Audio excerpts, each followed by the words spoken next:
Hi friends, చూడండి chicken pakodi.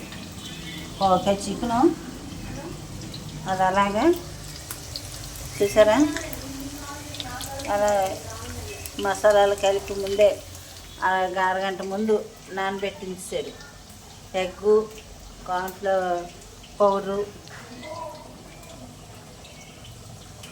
మా ఉప్పు, కారం, పసుపు అన్ని మసాలాలు కలిపి ఉంచుకుని పేస్ట్. ఇవ్వండి పకోడీ, మటన్ కర్రీ, ఇదేంటిది చారు. ఇది పండక్కి దసరాకి రాలేదు చుట్టాలు. దసరాకి వచ్చారు కొందరు, ఇప్పుడు కొందరు వచ్చారు, మరి తప్పదు కదా. ఏడు సంగతులు.